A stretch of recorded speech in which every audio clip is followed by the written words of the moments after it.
डब्यासाठी चमचमीत अशी फरसबीची भाजीची रेसिपी आज आपण बघणार आहोत. आज आपण फरसबीची भाजी बघणार आहोत. हे बघा, अशी असते फरसबी. आपल्याला अशी निवडून घ्यायची आहे व्यवस्थित एकदम. तुम्ही कोणत्या पण आकारात निवडून घेऊ शकतात. मी एक शिट्टी घेऊन फरसबी अशी शिजवून घेतलेली आहे, म्हणजे पटकन होते आपली भाजी. आता आपण भाजीला फोडणी देऊया.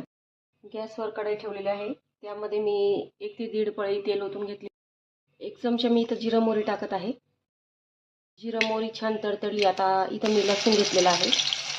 भरपूर लसूण वापरायचं आपल्याला आणि ठेचून घेतलेला आहे. लसूण छान लाल झाला की 1 चमचा मी लाल तिखट टाकत आहे, अर्धा चमचा हळद टाकत आहे आणि अर्धा चमचा काळं तिखट वापरत आहे. आणि लगेचच आपल्याला फरसबी टाकून द्यायची आहे. चवीनुसार मीठ टाकायचं आहे.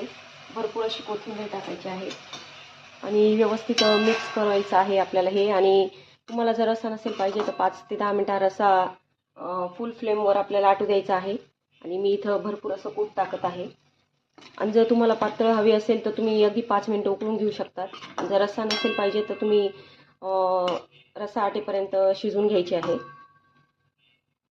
चमचमीत अशी आपली फरसबीची भाजी तयार झालेली आहे.